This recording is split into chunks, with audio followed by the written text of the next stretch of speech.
presentation about this presentation will be only about time series and their spectrum.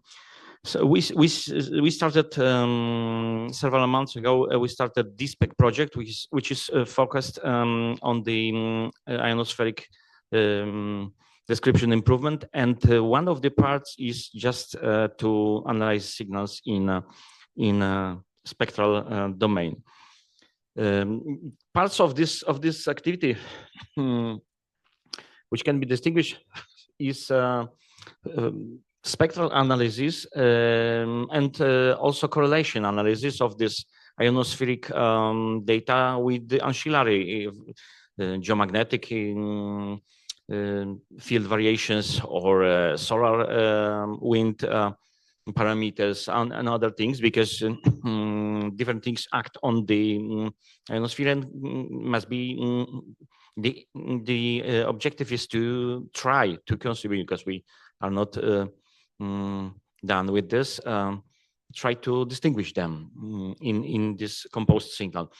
The second task can be their separation of the signal, separation, exclusion of selected bands from the signal, which will be easier to observe. For example, one of them or two of them dominate in the signal, and you will easily see in spectrograms that this is true.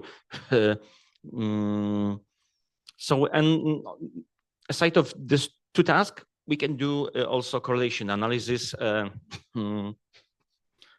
which will provide us info which disturbances are potentially correlated with what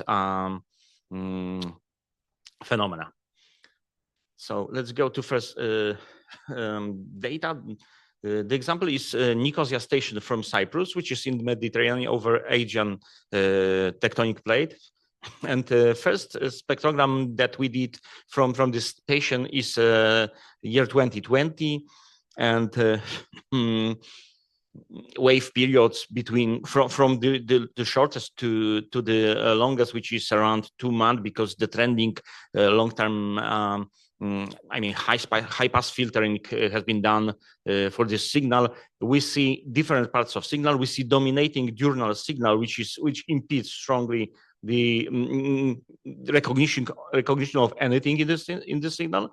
Then we have subdiurnal signal, semi-diurnal signal, and some other signal inside. But here the window is 2 months, so we cannot work actually with this window at the higher frequencies. This is appropriate for the signals around 30, let's say 14 days, 7 days, or 9 days.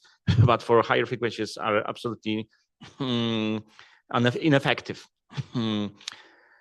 And for the purpose of this meeting, we did first trial to get ionosonde data, ionosonde series, also for the same year to compare. We saw that some data artifacts in this data, which there are some outliers and data gaps. Data gaps are a minor problem, but outliers can do something, but not necessary. It depends on the period that we observe. I will present you that even with such data, with outliers and gaps, we can obtain very informative information at the periods of several days. And then I guess that here we have to compare GNSS station, GNSS VTEC from averaged from different pairs of GNSS and station at the station, and compared to this with some 2 minor gaps, parameter critical frequency of FF2 layer from Nico station, so it is at the same place. Actually, this is a first round of trial of bandpass filtering signals. Then let's go to this period. We have here some earthquakes. Along time axis, you see them here. This is 6.7 in Turkey, but at the same time we will have also at Crete, earthquake in Crete. Then we have 6.5 here in Crete, and also the largest at this year 7.0 at Samos. We see something here, looking for these periods and 2-month window, but it is hard now to guess because the window is too long. We can distinguish 27 day sun rotation, which disappears from time to time. I mean, stronger or weaker. We have some other periodic, I'd say 9 days, which is harmonic of. It seems like harmonic of this signal, and something here close to this Cretan earthquake.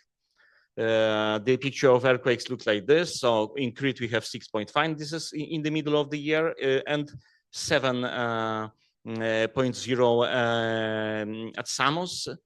So this earthquakes are the most important for this period. And then we go to the shorter wavelengths, where we see here is 6.7 in Turkey, but there is also in Crete 5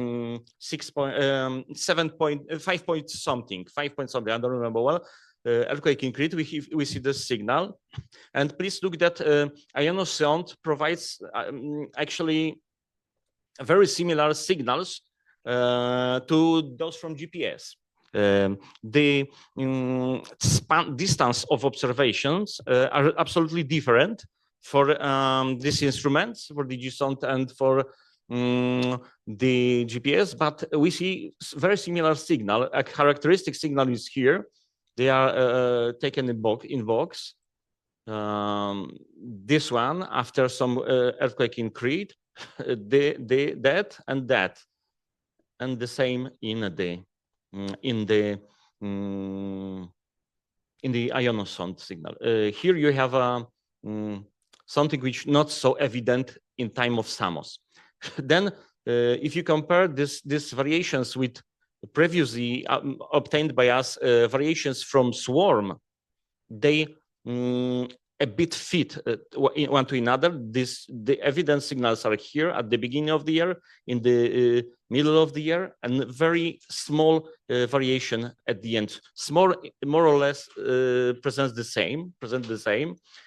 I must hurry more fast because time is going. So then we have taken ionosounds from Rome, 2 ionosounds, and the set of earthquakes is almost the same to compare, because we have this 2 in the middle of the year and in Samos, but at the frequency between 27 and 1.5 day, we see different situation for the ionosounds in Rome.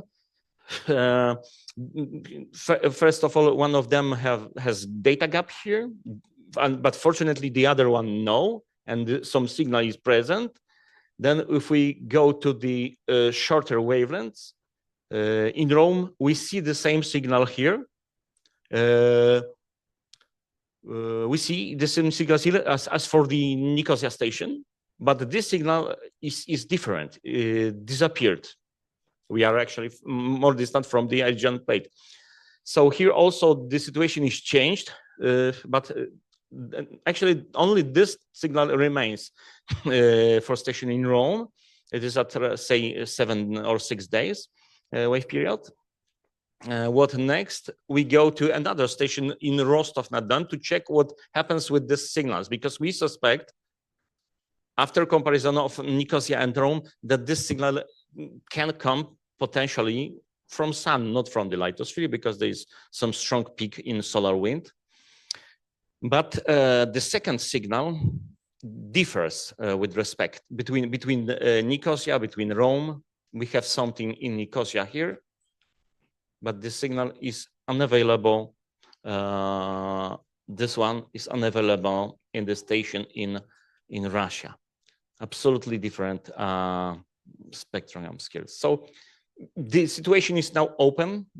What it is, if it is from lithosphere or not, the other things should be checked. But this signal, one signal differs between the station, one not. And the conclusions are spectrograms show how complex are the signal and how many signals are hidden for us without spectrogram. Signals are similar between, we checked that between ionosondes at these frequencies, many similar things with respect to those from GNSS, so we observe the same. The signal is a bit validated this way. Also, swarm is in general agreement at the moment, and general agreement because it is only raw view. We don't afraid about gaps. We are rather afraid of outliers, especially if you want to go to interdiurnal, within diurnal frequencies. This will be to be done and will be also probably interesting, but here the signal should be more clear. GPS is attractive now, more attractive. Digisondes, but anyway, from Digisondes, several day signals are well observable and comparable to GPS. And actually, this is it. Thank you.